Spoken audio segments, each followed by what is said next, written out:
Welcome back to another video. I'm your host, John Wall, and I'm charged up to be here with you today. You like this shirt? Check the description. We're going to be talking about vending machine businesses today. I have one, and so many people ask me questions about it. It's not even funny. And a lot of people say they've looked at starting one, but they just never did anything with it. So this video is going to be your one-stop shop where we go over how to start and maintain a vending machine business from A to Z. We're going to be talking about everything from where to get your machines and what type of machines you should be looking at to actual money you can make and how to not quiet how to not sabotage yourself and mess up your profits. So we're going to go over all that in this video and more. I'm going to be dropping a lot of gems. So please, if you haven't already, grab your phone, open your notes section or grab a pen and paper because we're going to be talking about a lot. By the end of this video, you're going to know exactly what you need to know so you can successfully start a profitable vending machine business. And if you already have one, this video is going to help you with some tips and tricks that you may be able to use to fine tune your business so you can continue growing your empire. So let's get into it.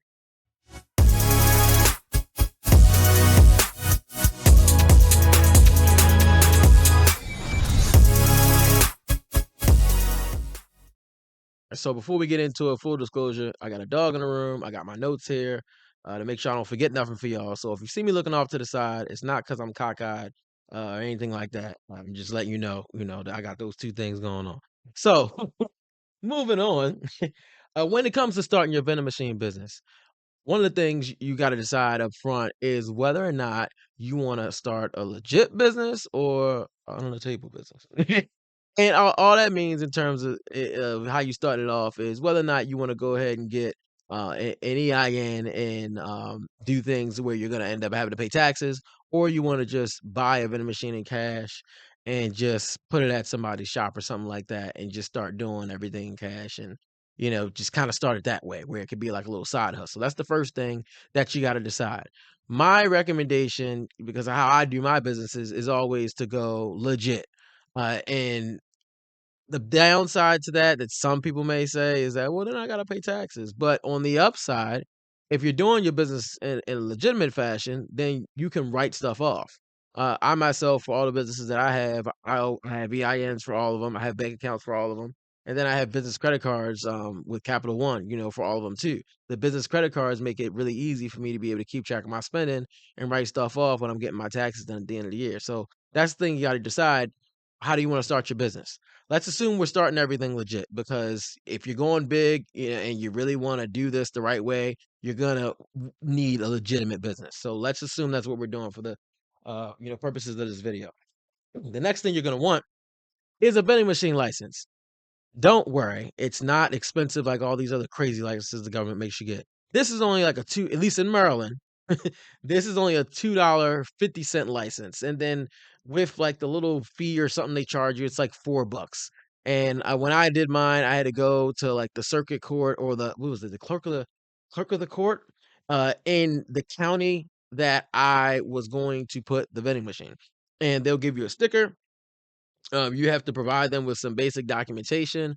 I believe they ended up using, I believe I used my EIN. It was really simple. So I had to do that. They want to know where your vending machine is going to be, like the county or whatever the case may be. You might use the address. You also have to give them your sales and use tax license. This is the one thing that you're probably gonna have a hard time finding when you're looking at how to start a vending machine business. Because I didn't know this part until I really started looking into it. And I was like, I thought you just need a vending machine license. But it was when I like called and when I started digging and they were like, oh no, you need a sales and use tax license too. And I'm like, what the hell is that? And you might be asking that too. What the hell is that? Sales and use tax license or sales tax to use, however the hell they call it. It's the license that you get to collect sales tax. But the funny thing about it is that vending machines, it wasn't really written for vending machines. You don't take sales tax at a vending machine. You're not even there, right? Stores do that, but you still have to get one. Isn't that stupid? So I was just like, okay, whatever. But they won't give you the vending machine license if you don't have it. So I had to provide that too.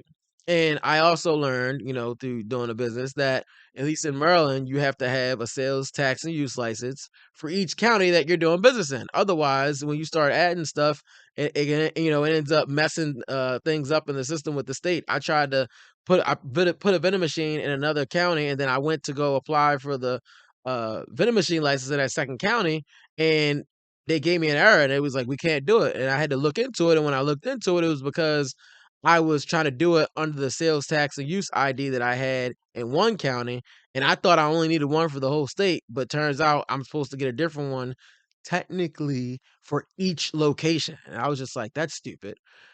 So I ended up having to go to like the state office, like the comptroller, and talk to them. And the comptroller was telling me in so many words that, hey, if you just do one sales and use tax license for each county, then you can kind of just, put the vending machines that you have for each county like under that one. That's what he was kind of like, getting at. But check what the rules are in your state, because hopefully, maybe you have a state where maybe you don't have to do a sales tax or use license, or maybe you could just do one and you could use that one for the whole state. But again, to get that initial vending machine license, you're gonna need that. So let's keep that in mind. Additionally, with the sales tax and use license, that is gonna give you something that you're gonna have to file, right? So that you're gonna want to look into the frequency that your state, wants you to file, whether it's quarterly, because a lot of times that's typical quarterly, or it may be more frequent than that. You may be able to start off doing yearly. Not sure what your state offers, but that's something you're going to look at as well. I can say one of the things that the comptroller shared with me when it comes to the sales tax and use license is that the whole purpose is just to make sure that the stuff you're selling, sales tax is paid on it. That's something I can get more into if you decide you want to talk to me privately, and you want to schedule like a consultation call or something. But for the purposes of this video, I'll keep it simple and leave it at that. This next thing is something that a lot of people out there are not going to do, unless we're talking about like a big company like Canteen. I'm sure they have it. A lot of smaller guys don't do this, and it's getting insurance. If you're dealing with a contract, with a bigger entity, like you get a deal with like a bigger entity, like a school or a school system, they may require you to have insurance if you don't, already. But even if they don't, insurance for your vending machine can protect you against, things like people trying to tilt it and, falling on them. It can also potentially protect you against, somebody getting sick from eating your food. It can potentially protect you in a lot of different situations. And obviously the insurance you get, you have to look at the details in terms of what it covers. But I myself have Liberty Mutual business insurance, and I pay, I think it's like $30 a month or something like that that I pay. So it's not expensive. And I got $1 million policy, general liability. It wasn't required. No one asked me to get it, but being as though I have other businesses, like I just know um better safe than sorry. And I also use it as a selling point. It's listed on my website that I have that insurance as well. So you could use it as a selling point, because I guarantee you other people who, other people have vending machine businesses and it's just one or two people who own the company. I guarantee you, unless they have like vehicles that they have insured that they're using to, deliver their snacks and stuff like that, they probably don't have insurance because they don't have to. A lot of people don't do things unless they have to. So that's just something to think about. Also, when it comes to you getting these contracts, keyword contract, do not be the person that gets usurped by someone else because you got a word of mouth agreement. That is not professional. It's 2024. You need a written contract. My first vending machine that I got, is with a pharmaceutical company, and everything had to go through legal and everything. So and I had everything on contract. I was able to find a contract online that I modified for myself. It's several pages long, so it's not just, hey, you can put a vending machine here, boom. There are clauses in it. There are things that have to be addressed in order to, make sure that you're covering yourself and that the business knows what it's agreeing to as well. One of those things is whether or not you're going to pay the business a commission. And I'm so glad I remembered that just now, because I forgot to write it down in my notes. I am strongly against paying businesses commission. The only way I would consider it is if the contract is so large, that you're going to be making a significant amount of money. Like if you got a contract with the entire school system and you're expecting to gross, like 10,000 a month, then okay, I can pay you your little 5% or whatever the case may be. But otherwise, no, I don't want to pay you anything. I'm providing a service to you. And if anything goes wrong with the machine, I got to eat that cost. If it just is, there's a lot of things that I gotta pay for. I gotta be the one to drive out there or pay someone to drive out there. It's things that you incur, risks that you incur as the person owning the vending machine that, if I'm gonna give you a commission that cuts into that, I believe as long as I'm offering excellent service, because that does add to your business, right? I don't believe a commission would be necessary. And most places aren't going to need one. So if you don't bring it up and you just zip your lip, you'll be all right. If they do ask, just let them know, no, we just provide excellent service. We don't offer, commissions or anything, but we do take care of, obviously the maintenance of the machine, the stocking. We provide, quick and expedient service. If there's ever an issue, we're on top of it. So we make sure that everything keeps flowing to you. If you have any concerns or if you have any suggestions, you're always welcome to reach out to us. Shuts it down. So keep that in mind. You're gonna have to put that in your contract. Make sure you have a contract, because I've taken business from people who haven't had contracts, and obviously the place that I was talking to that I was able to put my vending machine in as well. They weren't completely satisfied with the people they were working with either. So make sure you have a contract. It protects you and the business. And again, if you need help with that, then you can reach out to me directly, schedule a consultation call, and I can give you a copy of the one I have, and you can modify it for yourself. Moving forward, credit card processing. Two main companies that I run into: Cantaloupe and Nayax. And we've all bought from a vending machine before, so chances are you've seen one of them. Cantaloupe is either like the old yellow card reader, or like the black one, and it has like a little like strip up the top where you can see like like the numbers and everything. And then Nayax is usually just a bright ass yellow one that looks a little bit more digital. I personally prefer Cantaloupe. Cantaloupe has always provided me with excellent customer service, and I like their backend system. With Cantaloupe, you get two logins if you upgrade to like their highest level, which is only $12.95 a month. You're gonna have Seed Live, which is where you go to actually track like your live sales. So you're gonna see, like, if I make a purchase right now, I can log into Seed Live, and then I can see that a purchase was made. You're not going to be able to see exactly what the item is. You'll be able to see the price. You'll be able to see if they bought more than one item at once, if it was cash, if it was Apple Pay. You can see all that. You can see exactly how they paid. It's really cool. But you won't be able to see the specific item they bought unless you log into Seed, which is C Cashless Plus. That's what allows you to see exactly what was bought, because in that system you would actually set up a planogram of like how your machine looks, the specific items that are in each slot. So then when someone buys something, you can go into Seed Cashless Plus, and then you can actually see the item that was bought. You can also track your inventory. And because of how that system works, unlike Seed Live, which updates live, Seed Cashless Plus updates every 6 hours. So that's something really cool that you can do. And we're going to address that in a little bit later in terms of, how to track your inventory. Please don't think that you can have a successful business by just taking cash. I'm not saying you won't make any money, but it's 2024. Do you carry cash? Because I don't. And I can tell you from personal experience, 70% of my sales are credit. Now, yes, you do pay like a 6% fee. Actually, it might be like 6.95%. So you do pay a fee, to your credit card processing company, in this case, Cantaloupe. They do take a fee. But at the end of the day, I'm getting paid every Monday without actually having to go and collect cash. So like I could be out on vacation somewhere and I'm getting that payment coming in every month. So think about it. If you got multiple vending machines and you bringing in like 3,000 a month between all your vending machines, and 70% of that is credit card, you still gonna have over 2,000 hitting your account every Monday, or not, sorry, not every Monday, every month, without you actually having to go out and collect the cash.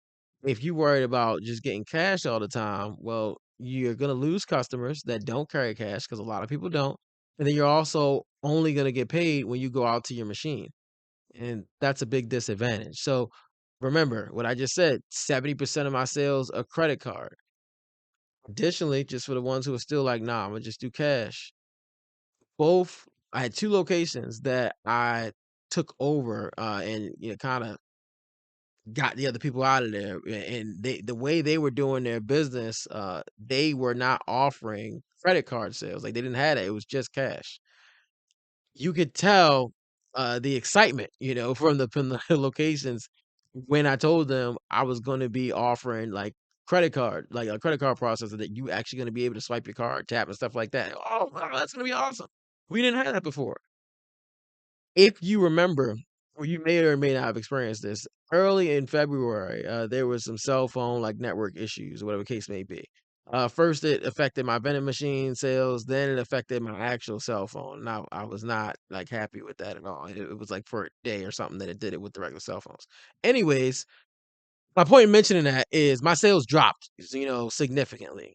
So if I didn't doubt it before that credit card sales made a big difference in my business, I surely got it then and I felt it. So you need to have a credit card option. You need to be taking credit cards with your machines, but also take cash. Some places will just take credit. I don't think that's a good idea either, because then you miss out on the people that want to pay with cash.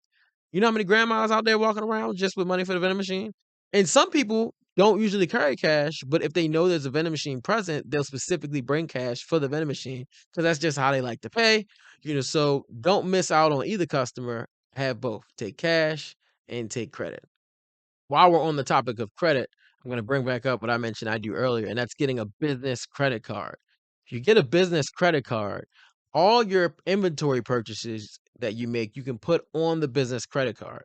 And what this does is at the end of the year, all you got to do is look at your credit card statement, and that's going to tell you, that's going to keep track of all the money that you spend on inventory. Now, there's obviously other things you could spend related to your vending machine business. You put all that on the business credit card. I personally use Capital One. One of the things that I love that Capital One does is you can get a year-end summary report. So instead of going in and printing out each month's statement, for tax records, because if you ever get audited, you want to have like records, of receipts and stuff like that. The fact that they do a year-end report, it's one PDF document that literally has everything there. So you can, if you're doing everything for your vending machine business on that one credit card, you get the year-end report at the end of the year and you save that, and then you have that for your records, and it makes it nice and easy. You can total up all that you've been spending, and you can give that to your tax person if you have one, if you're not doing it yourself, and that can go into your computations for how much your write-offs are. I have a spreadsheet that I built from scratch that keeps track of my write-offs for all my businesses, and the way I set it up, it literally calculates what my write-offs are each month and then for the whole year. So at the end of the year, I just pull up the spreadsheet for each business, and it tells me how much my write-offs are, and then I just, when my tax person is like, how much do you have in this category? How many write-offs do you have in this category? I just read off the spreadsheet. That is also something that we can talk about if you want to schedule a consultation call. Because again, we're doing it, and we're doing this business in a legit fashion. You're going to have to pay taxes, but to pay the least amount, if not zero, you're going to have write-offs. Your machine's going to be a huge write-off, obviously. The inventory is going to be, a big write-off. And if you ever or have the misfortune of having to do any repairs, that's going to be a write-off. So again, get a business credit card, make it easy on yourself. Don't be swiping your debit card for this stuff. Get the business credit card, get your cash back, and and keep it pushing. So you got your machine, you got your inventory. One of the things we need to talk about is that inventory, specifically keeping it organized. So I mentioned earlier, I use spreadsheets for everything. I have a spreadsheet that tracks like every item that I've ever put in that machine. But one big thing that spreadsheet tracks that I also had to make from scratch because I couldn't find one is expiration dates. Expiration dates are something you have to stay on top of. And you don't want to have to be that person that has to go out to the machine to check. Just to, let me check every week to see if anything's expired. That's a complete waste of time, and I don't have time for that. So I use my spreadsheet to keep track of all the expiration dates. I color code stuff so it stands out to me, and then I stock every 2 weeks. So when I stock every 2 weeks, I'm looking at that spreadsheet to see what's coming up that may be expiring. When it comes to expiration dates, this is very important here. Be mindful of how long different types of products last. This is going to be a big thing that ties directly into how profitable your business is going to be. Drinks are great things to sell. Now, obviously, I do combo machines. Let's just get that out the way. I only do combo. I'm not just I even if I have a machine that's only selling one thing, I'm only gonna buy a combo machine, so that way I can move it somewhere else and do whatever I need to if need be. But drinks are a great item to sell, because they have extended expiration dates. Sodas last at least 6 months before they expire, or at least before they show an expiration date, before they get to that date that's shown. But because they don't actually spoil, you can still drink a soda and not have any problems like 6 months after the date. A diet sodas is about 3 months after the date. You can Google this stuff. So even if there by some chance you don't sell out of the soda for 6 months, it's still not going to be bad, to necessarily drink it. It's still going to, be fine. So those are one of the great things I like, to sell are drinks because I don't really have to trip about the expiration date. I'm not worried about, am I going to sell it before it expires and I'm going to lose money? I don't have to worry about that at all. When it comes to things like chips can be a little tricky because they usually last a month and a half to 3 months, and it depends on what type of chips you're looking at. And as you're going out and buying stuff, you'll notice, this pattern. Candy lasts a long time. That you got at least like a good 7 months with that. Items that have to be refrigerated, those, as you can imagine, don't last as long. So things like Chobani, because I have like Chobani like yogurt drinks in my machine, that last at max. mm, just under 60 days, so maybe like a month and like 3/4.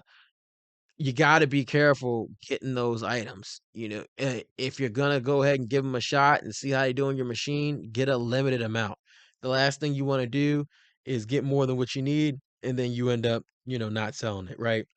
So keep an eye on those expiration dates and make sure you have a way of tracking them so you're not selling, spoiled goods because that can also slow your business if people are looking at your chips and seeing that they expired last month and you didn't do anything about it. Now, tying into what we were just talking about expirations and how long things are going to take to sell, with Cantaloupe, that C Cashless Plus that we talked about, you want to make sure if when you sign up for that you do set up your planogram. A lot of people will just start their business and just let things run, let things sell, but you wanna make this something where, you're doing it in a way where if you had 10 machines, 15 machines, 20 machines, you could still, function efficiently.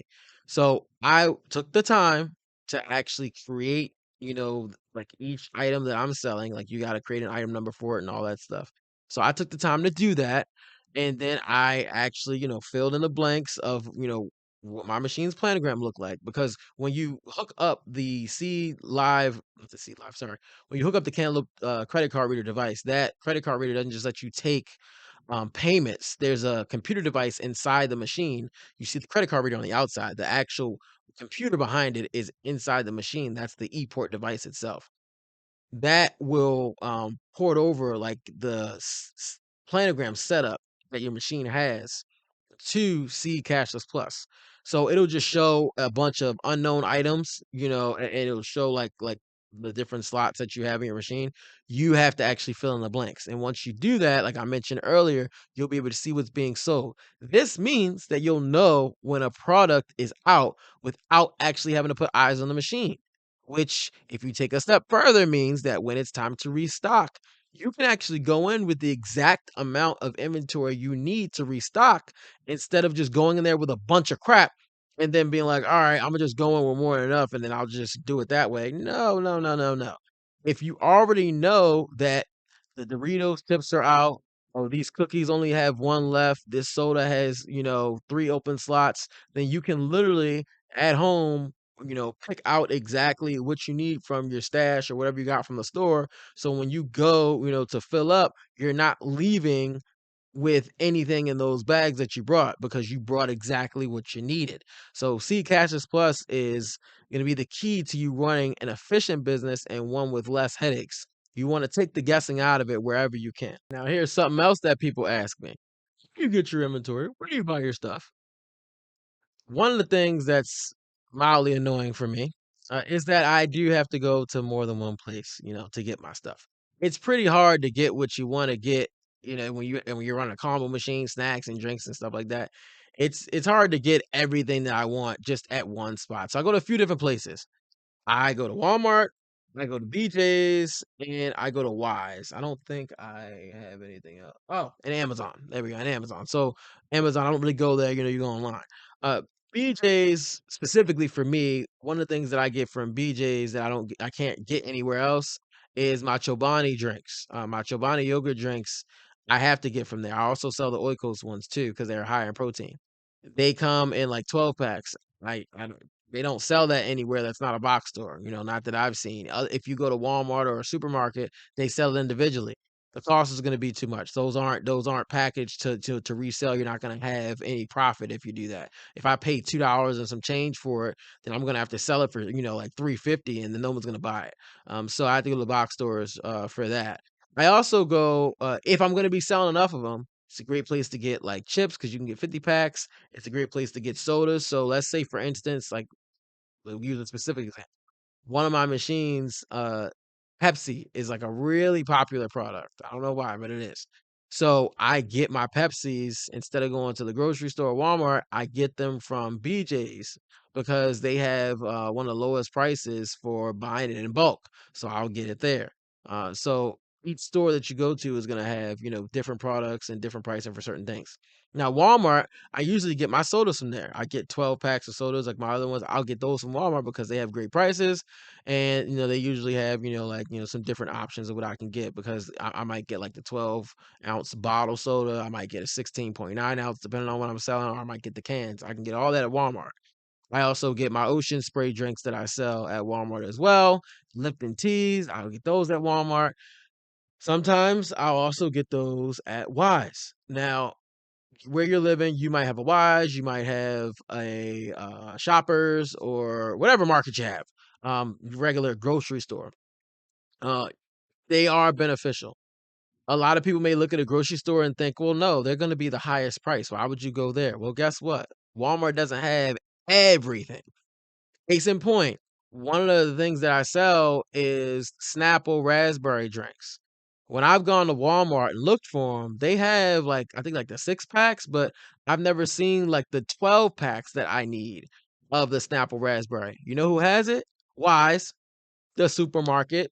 And even if it's not on sale, it's just the way that they have it priced is just more cost effective than going to Walmart. And when I'm getting that 12 pack, so I get that there.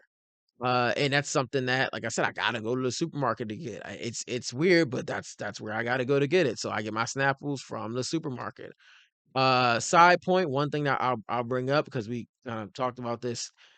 Remember I mentioned about if you're going to BJ's and you can get like big packs of chips, 50 packs and stuff like that, but only if you're gonna sell all of them. One question that comes to mind is, well, what do I do if I don't have enough machines to spread that 50 pack of chips out before they expire? What do I do? You go to either Walmart, and this just depends on, the frequency of like where you're stopping at, like what's convenient for you. You either go to Walmart because they're gonna have the best cost for it, and you get like a 10 pack of those chips, like a 10 pack of Lay's or 10 pack of Doritos, or you can get it from the supermarket and get that 10 pack.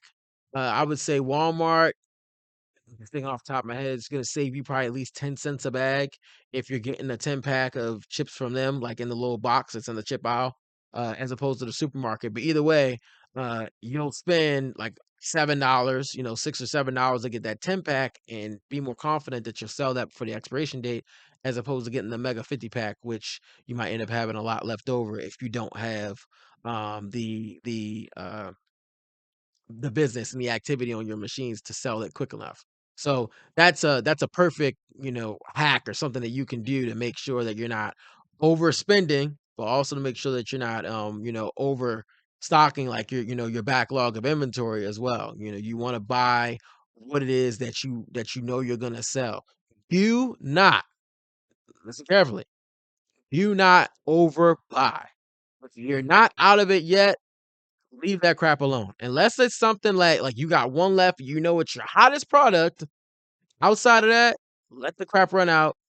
Keep tracking your spreadsheets of how long it takes to run out so you know for future reference. But it's better to just let it run out and maybe it's gone for like a day, maybe two or something like that, depending on how you stock. It's better to let it run out and be sure that it's gone and then have to go get inventory than it is for you to overbuy, thinking, "Oh, well, yeah, this is about to run out too. This is about to run out too." And you're buying all this stuff, spending all this money, and then a week goes by, and you're like, "Damn, I thought that was about to be done." They stopped buying it, and then you end up sitting on a product that has expiration dates. So it's always better to wait and make sure that something's going out as opposed to assuming, and that's coming from experience. Now, the last place that I mentioned I go to is Amazon. Be careful with Amazon. Because if you're ordering stuff like snacks and chips remember they have expiration dates. And unfortunately, you can't see the expiration date when you're ordering online. And so you don't really have a way of knowing, like, do I have a month left on these chips that I'm about to order, or I got 2 weeks? Like, you don't really know. So don't like to order on Amazon if I don't have to. Certain products, I have to get it from Amazon because they're not available in store. Like the grandma sandwich creams that I get, I can't get those in store. Unless I go to like some specific box store that I looked at, and you might have to get a membership, and it was like specifically for vending and distribution. I was just like, I'm not going all the way down there just to get that one thing when I can just go to Amazon. But keep that in mind with expiration dates. Be mindful of that when you're ordering on Amazon online. And also, before you do a store order, keep that in mind. I do not do store orders simply because of the fact that I have to keep the expiration date in mind.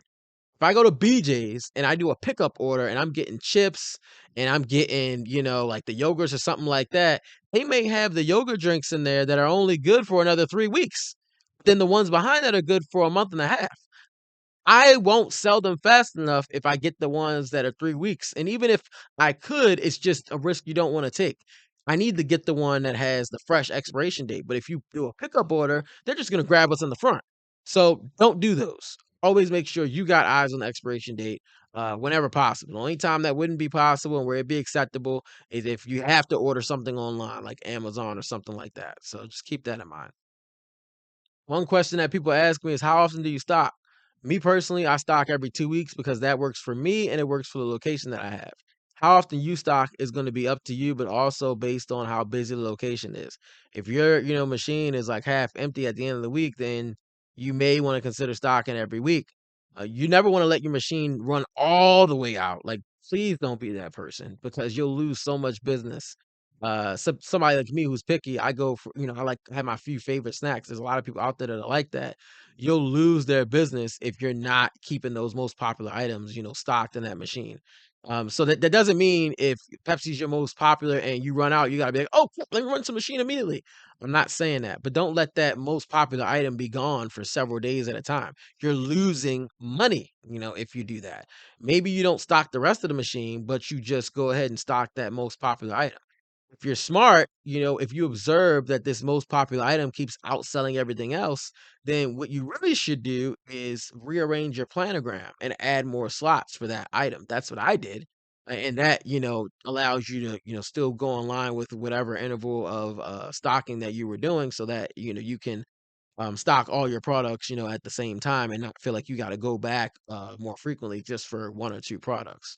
But again, how often you restock is going to be up to you, but it's really going to be based on how busy your location is. When it comes to the machine you're gonna get and where you're gonna get it, if you're in Maryland or anywhere close to here, I recommend going to Shermco. Shermco is in Gaithersburg, Maryland, which is in Montgomery County. They offer new machines and used machines. The TVC machine has really been taking the market by storm. There's a slim one, there's a larger one. I recommend those highly. I say, get your machine brand new, even though you're gonna end up spending more money. I just prefer having my stuff new. I've tried used before on AMS, didn't work out. You know, I also just like the fact that TVCs are modern, the way the keypad works. The keys are made so they don't really get stuck. When it comes to maintenance and cleaning the machine, the way it's designed, the refrigeration unit down the bottom doesn't even really get dirty. It's just an excellent machine. Now, if you're further out the West Coast, I went to Discount Vending Store for my first machine and got it's a DVS, machine is what they call it, short for Discount Vending Store. Discount Vending Store. It's a sister machine to the TVC, so it's very similar. I love it. Uh, you can get shipping from Discount Vending Store to wherever you want. One of the things I like about working with them and why I chose them initially was because of their ratings online and the fact they did their training virtually. I didn't realize that Shermco really had everything I needed to, but the discount vending store just seems so awesome and fantastic. And one of the things that I loved also was the fact that they can wrap your machine in a custom wrap and they can do it in house. Now, granted, if you live as far away from them as I do, you'll pay, like $1,000 for white glove delivery. But I'm not mad, I love that machine, I'll have that machine for a long time. Specifically when it comes to delivery. White glove delivery is offered by Discount Vending Store and by Shermco. All that means is that when they bring you the machine, they'll take it off the truck. They take all the wrapping and everything, set it up, plug it in, and then you don't have to actually do anything past stocking and just making sure everything works the way it's supposed to work. Which they already would have did a pre-test before it came in, but obviously still just check your normal buttons and make sure you're not having any issues. But white glove delivery, that's what you want. So it's they're not just leaving it at the dock or something, and then you actually got to take it to where you want it. So both of these places offer that. The TVC is the machine that I recommend. Again, the Discount Vending Store is similar as well.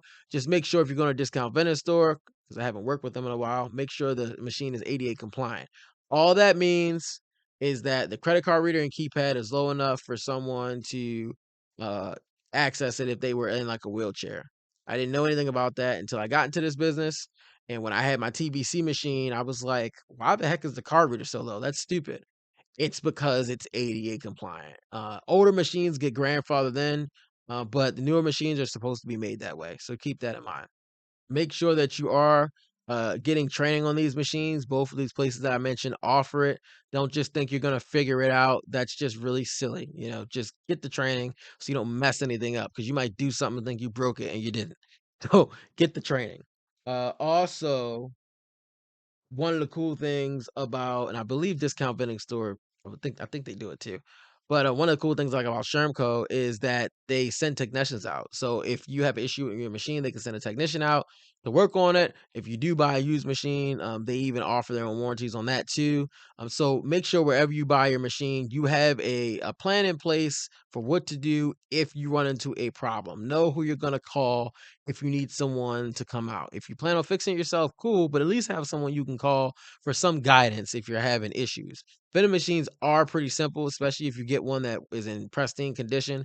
You shouldn't really have to do much, specifically with these newer machines like these TVCs. The maintenance is extremely minimal. Just put your machine in a relatively clean location and let it make money. There's not really too much you have to do besides maybe adjusting some coils here and there if a product is having issues getting it, pushing itself all the way out. When it comes to these TBC machines as well, and these newer machines, they do have VIN sensors. That means that if a product doesn't drop, it's a guaranteed VIN sensor. If the product doesn't drop, then it kicks the person's money back. I've had people say, "Oh, well, it took my money." No, it didn't. They didn't realize that it already kicked the money back to their card, because they were paying with card. With debit cards, it takes a little longer to get back to their card, but I have freaking stickers and stuff that say that like on the machine. People just don't read all the time. But the new machines are really awesome. If let's say a product is having an issue coming out, it actually will rotate another time to try to push the product out. And then again, if it still doesn't make it out, on top of refunding the person's money, it'll actually lock the coil in these TVCs and the DVS machines. It'll lock the coil. So when someone else tries to go and say, "Hey, I want these M&Ms," they'll be like, "Can't get it."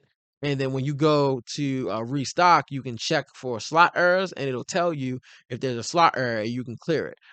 From all the times that I've had this issue, I was able to fix it by just rotating the coil in a way that worked for the product that was coming out. It's usually like some M&Ms or something like that. That just I needed to adjust the coil so that it would push the product all the way out. So again, maintenance and working on these machines is really simple. Just make sure that you're mindful of where you buy it, you're gonna get trained, and that you have a technician that you can call if you really run into something. For those of you wondering, yes, you can buy a machine on Facebook Marketplace. There's nothing wrong with that. Just make sure you don't get scammed. There's too many scams going on nowadays. Make sure you don't get scammed. If the person doesn't really have a lot of pictures of the machine, like I'd be wary of that. I prefer if I'm gonna buy something that expensive from someone, because I'm not looking at those, the cheap machines that don't have credit card readers. If you're gonna buy a machine from someone, look at their ratings. I look at the ratings all the time. That if I prefer to buy from a seller that has some experience that people have already rated, builds more trust in them, helps me feel more comfortable. Additionally, this is a big one. Let's say you want to just hop straight into the business and you don't want to start from scratch with having to get your own inventory and all of that. You can go on Facebook Marketplace and you can buy someone else's business.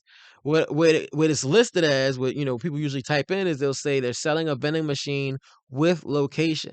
That means they're selling you a working vending machine with a location that is currently generating revenue, and you're purchasing that from them, and you can hop right in, and you'll just already be making money from the jump. It'll already have product in it, and all you got to do is keep it going. When it comes to this, though, only this is my recommendation. You don't have to do this, but I would only buy a vending machine location from someone that has a credit card reader, because the credit card reader is what allows you to keep track of your sales records. I need to see the sales records so I can validate how much they're really making. I ran into a guy, and praise to him for, getting his hustle on. But he was saying how he buys machines and puts it on location, and he sells the location. Cool. But he doesn't put the credit card readers on it. And I knew immediately, why he didn't do that, because then he has to actually share the sales records, right? And then if the location's not really doing much, then the person might not really want to get it, or whatever the case may be. If you don't have that to share, then you always just leave it open and say, hey, it can make X amount of dollars, it can make $300 a month, it can make $1,000 a month. The potential is unknown, and you wouldn't necessarily be lying, but it leaves that question mark there, for the other person to figure out, and you just to sell and go about your business. So if I'm gonna buy one, I need to see the sales record so I know what I'm buying, and so I know you're not overcharging me. So keep that in mind if you decide you want to go the Facebook Marketplace route. There's a lot of great options out there. You just got to be smart about it. I said I was going to be dropping a lot of gems in this video, and here's another one for you. If you decide you want to buy an active location off of Facebook Marketplace, from what I've gathered, and this is you can Google this for yourself, a fair price, assuming the machine is 2 years or old or newer, a fair price for that machine location would be 100% of their gross revenue. So if we do basic math here, that means if you had a machine that was doing 500 a month, multiply that times 12, that's 6,000. If you had a machine that was doing 500 a month and the machine was 2 years old or newer, you should be able to sell that for 6,000, but not more than that. If you're pushing for more than that, then and somebody's selling a machine like that and they're pushing for more than 6,000, that I mean, I that's gonna be a little overpriced. And that doesn't mean I might not consider paying it, but if I'm paying that, the machine must be fire, because I can understand someone wanting to recoup some of the cost of their machine. But at the end of the day, from what I found, the rule of thumb is 100% of your gross annual sales, assuming that the machine is 2 years old or newer. So keep that in mind as a rule of thumb, so you don't end up out here overpaying too much because someone's just trying to, recoup all their investment a little bit more, and their location isn't making enough money for them to be able to sell it for what they're selling it for. Now let's talk about the most important question. What's the money look like? 'Cause that's what a lot of people ask. That's what I'm sure you wanted to know from the very start of this video. On the bottom end, you're looking at $50 a month. That's I've looked on Facebook Marketplace, I've seen people making that, and I was just like, okay. Bottom end's $50 a month. On the high end, you looking at upwards of 2,000 a month. Now that 2,000 a month, and this is one machine we're talking about. That's a premium location. That means you struck gold and you got a location that's popping.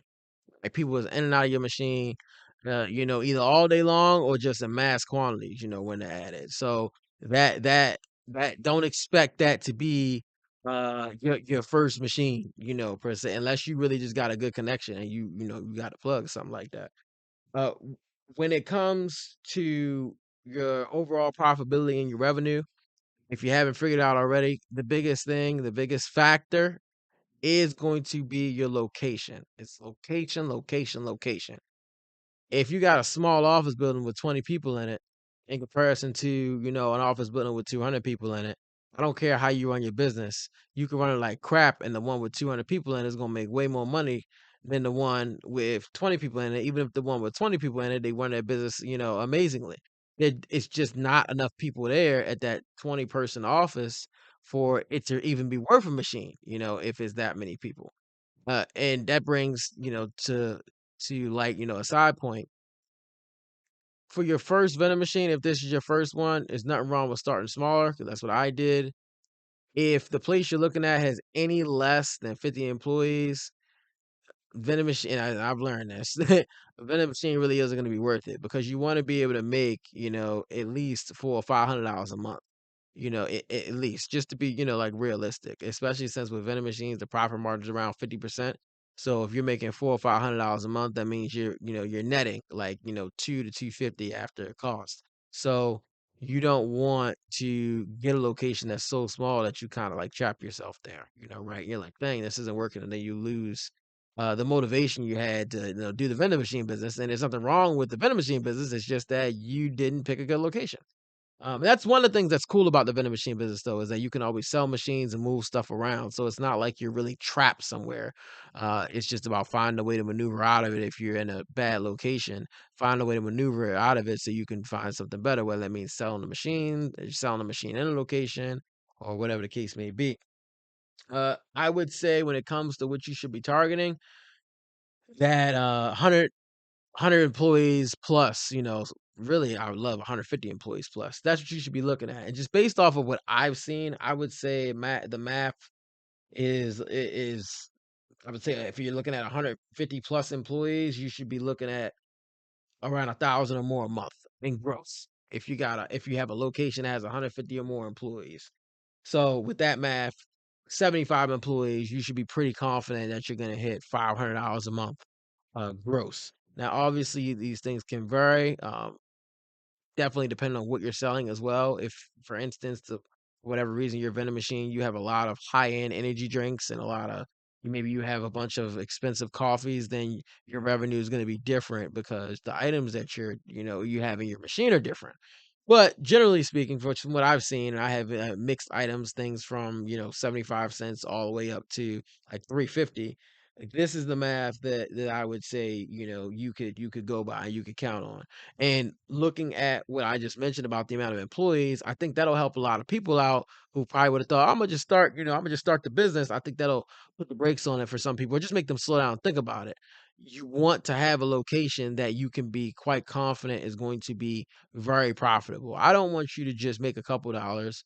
I want you to watch this video and make a lot of money, so you can watch this video and already know, like, okay, I should be looking at getting spreadsheets and being organized and make sure I got my business credit card. So then if you get that first location and it's a banger, what I mean, 150 employee office building or something like that, you don't feel as intimidated about, taking on that responsibility because you done already, learned about a lot of the basics that you need, and a lot of things that are involved behind the scenes in running the vending machine business just from watching this video and maybe a couple others that you may still watch after this one. So make sure you got enough people at your location. That's going to be the biggest thing. I would target high schools. The students, though, you're not looking for the teachers. There's not going to be enough teachers. The students.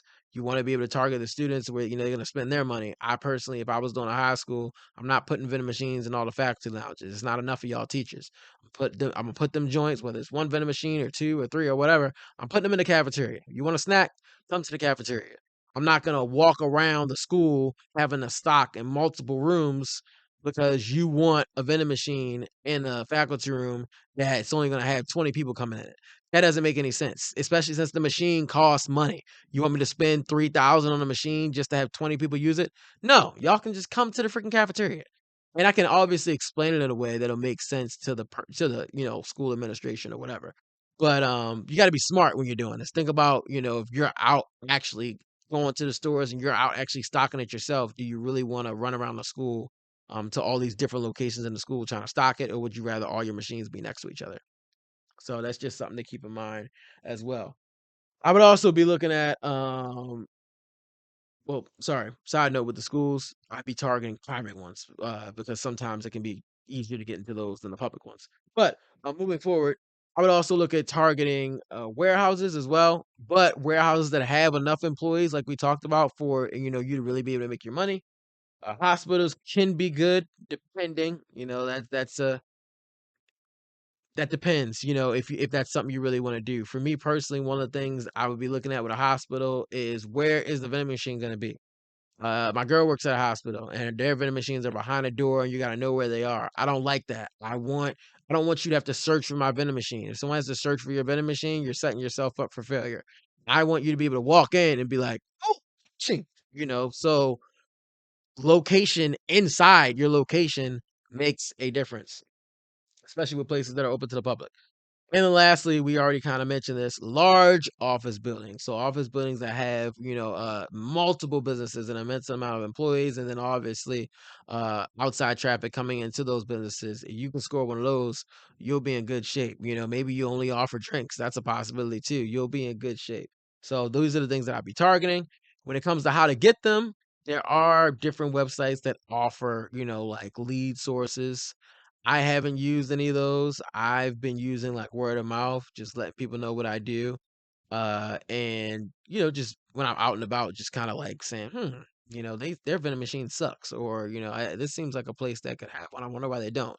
The word of mouth is what got me started, with this business. Just more so looking out for opportunity. That's what's got me started. And then when I ended up getting another machine, that was from word of mouth. So it's up to you how you want to do it. If you want to, try your hand on using one of these lead sources, you can. I personally would prefer just doing a word of mouth, doing some canvassing yourself. I don't want you to spend money on, getting cold leads or something like that, and getting a lead that where you don't really have a lot of information, and then, you end up not getting anything from it. So I would say go at it yourself first. Just do some networking, get to know some people, maybe just check out some of the newer buildings, in your area, and go from there.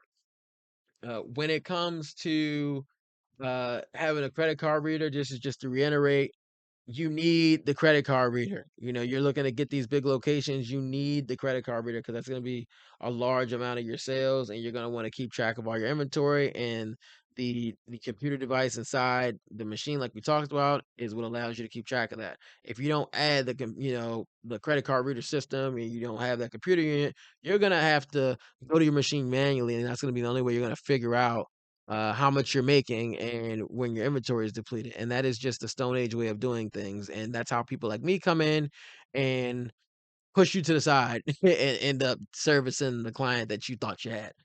So keep that in mind that we're in 2024, so you want to operate, your business as such.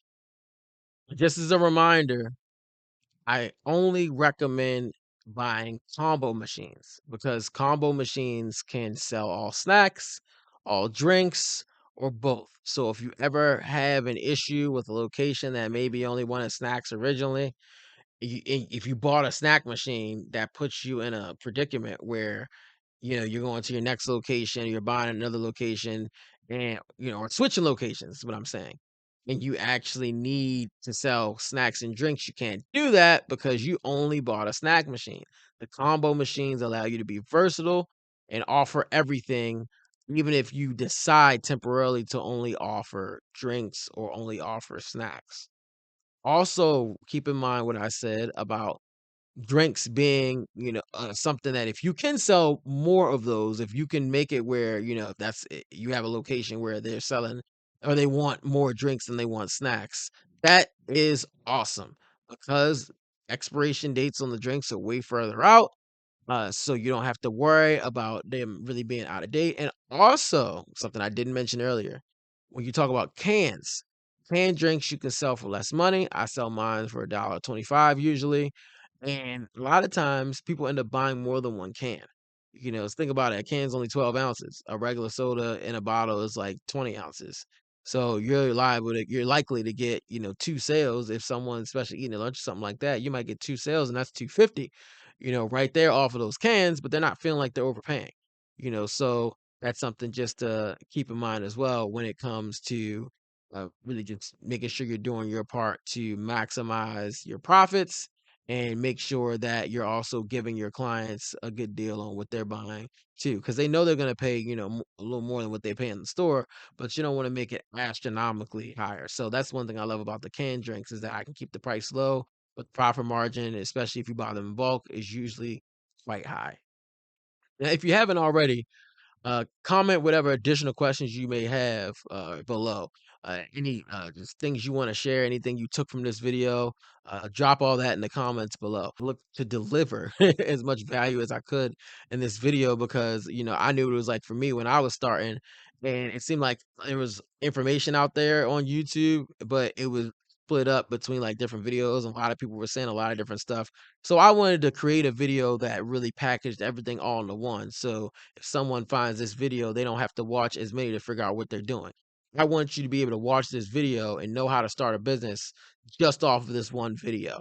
And then again, like I said, if I missed some stuff, you can still reach out to me directly. You can drop your questions or whatever in the comments, or you can also reach out to me on my website and we can go about it that way. You can schedule a consultation call.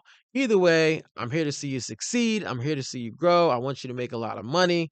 And I believe what you put out into the world, is what comes back to you. So that's why I make videos like this. If you enjoyed this, like, subscribe, check out some of our other videos. There we go. Yeah, there you go. And I'll see you in the next one.